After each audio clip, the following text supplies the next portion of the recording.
大家好，欢迎回到我的频道，我是阿段。在前几期的节目中，我们讲完了游戏开发库的故事。今天我们将接着继续讲述 PlayStation 发展史。在1990年代初期，游戏行业的竞争异常激烈，任天堂和世嘉掌握着市场主导权。然而，索尼却选择了一条与众不同的主机道路，不仅在硬件技术上追求领先，更是在商业策略上挑战传统。今天我们一起来看看索尼的 PlayStation 是如何突破重围，重新定义游戏行业规则。在解决完游戏开发者的难题后，索尼将在市场策略上做出调整。索尼想通过 PlayStation 来实现最终的商业目标，他们应该怎么做呢？ SCEI 副总裁佐藤明当时的想法是，我们希望通过 PlayStation 实现的目标是推广一个明显有别于其他任何产品的概念。换句话说，我们想在完全不同的领域展开竞争。作为主机市场的后来者，索尼意识到，如果他们只是一味模仿前辈的脚步，将很难改变市场格局。因此，索尼决定开辟一个新的战场，吸引发行商、软件公司以及最终的消费者去选择索尼的游戏机。PlayStation 能取得成功，主要还是归功于其技术上的优势。3D 技术的优势确实能让第三方游戏厂商感到印象深刻。但仅凭借技术上的优势还不足以让 PlayStation 取得如此非凡的成绩。佐藤明当时的想法是，当我们考虑进入这个行业时，我们思考如何保持自己的独特性，因为我们在这个市场上没有任何先前的经验。我们决心通过创造一些让用户惊叹的东西来打动他们，让他们觉得哇，索尼的产品确实高出一筹。正是因为我们的这种态度，最终赢得了胜利。作为行业的闯入者，我们可以自由的运作，不受行业惯例的限制。从游戏行业的角度来看，我们是一个意料之外的竞争对手。正是因为这种闯入者的自由，让索尼在商业策略上能够大胆创新，彻底改变了游戏市场的格局。如果索尼在游戏市场中遵循传统的商业模式，那么 PlayStation 不可能取得最终的成功。为什么佐藤明觉得需要在游戏市场发起一场分销革命呢？部分想法还是源于他之前的一次不愉快的个人经历。有一次，他在家附近的一家商店想买一款热门的超级任天堂游戏，但在货架上没有找到，他只能向店主询问。店主从店后取出这款游戏，仿佛是拿出某种珍藏品，告诉佐藤明：“这是你要找的吧？”然而事情并未就此结束。佐藤明将游戏带回家后，将超级任天堂连接到电视上，却发现游戏中显示了前一位玩家的得分，这让他大为失望。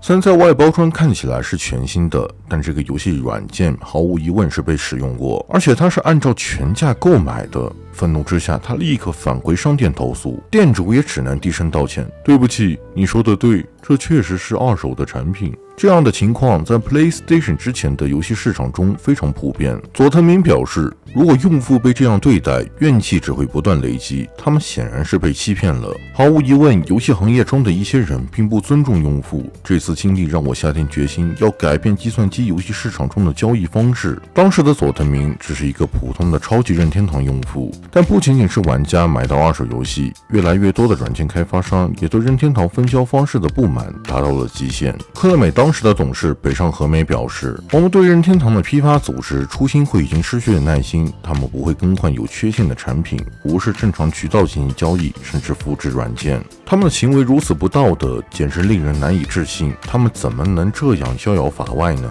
当时游戏行业的分销结构对于外界来说是复杂而神秘。传统的分销渠道是从初心会批发商到零售店，但二级批发商和现金批发商经常在两者之间操作。零售商将从批发商处购买的产品退货，批发商再将这些产品转到另一家店铺的情况十分常见。像佐藤明所经历的那样，商家把二手产品当作全新产品来销售，只是冰山一角。更为隐秘的做法是所谓的虚假租赁。零售商以低于成本的价格，例如$50出售全新软件，吸引用户购买，然后再以更低的价格从同一客户手中回购软件，再次以$50出售。假设每次销售的利润是$10，通过不断重复买卖过程，零售商可以获得更多的利润。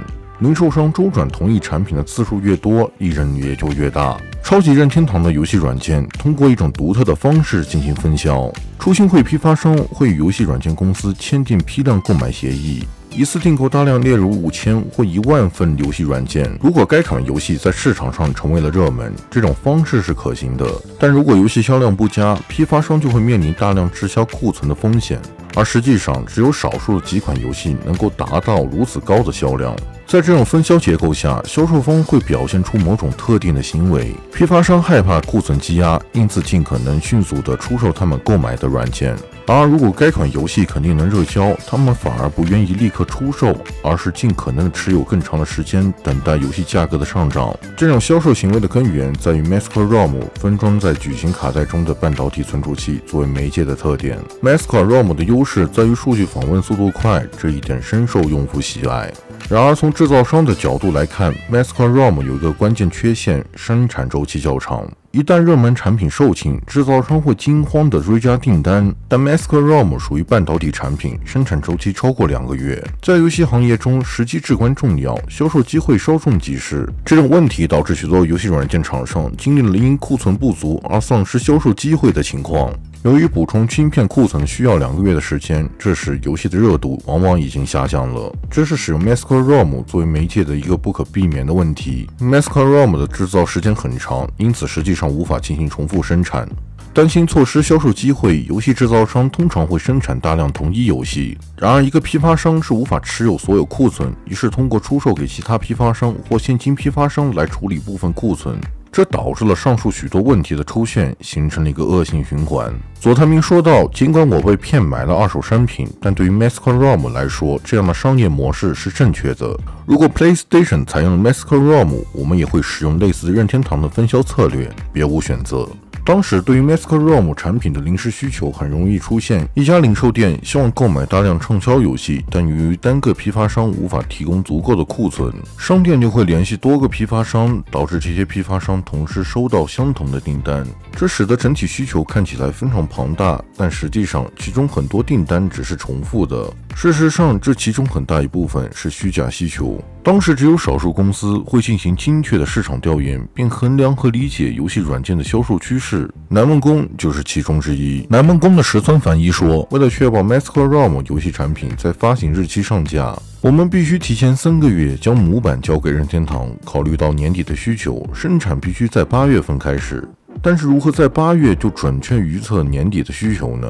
如果你预计销售30万套，而实际需求是40万套，那么你就失去销售10万套的机会。反之，如果需求不足，就会有10万套的剩余库存。在我们制作任天堂游戏时，有几次我们不得不在深夜偷偷处理多余的库存。要准确预测 Master-ROM 的生产和销售，你得是个天才。佐藤的想法是这样的：超级任天堂的游戏软件零售价为$100，二手商再以$20的利润加价，以$70的价格转售。如果 PlayStation 的新游戏价格低于$70，索尼就有可能击败竞争对手。此外，如果那些原本在二手市场流通的游戏可以被新游戏替代，那么二手市场的利润就可以转向新产品的销售。通过冷静分析市场现状，索尼团队发现了一个有吸引力的市场机会。久多良木健后来解释道：“这就是为什么我们将大多数 PlayStation 游戏软件零售价定在$58。解决旧秩序问题的办法就是以低价提供新游戏软件，这是一个深思熟虑的战略举措。这个价格大约是 Master-ROM 卡带价格的1半，与早期 FC 游戏软件的价格相当。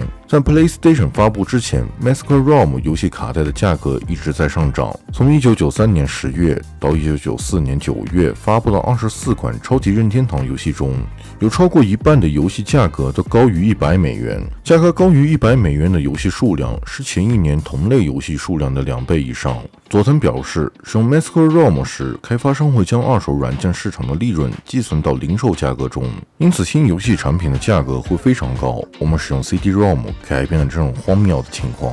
在确定好游戏的定价策略后，久多良木健的团队之后会怎么做呢？他们怎么结合 CD-ROM 的引入，彻底改变游戏业界的销售格局？这些内容故事，我们将在下几期视频中揭晓。制作视频查找资料不易，如果您喜欢主机游戏发展历程，不妨在油管和 B 站关注阿段的频道，为我的视频点赞，让更多人看到。再次感谢大家的收看，我们下一期视频再见。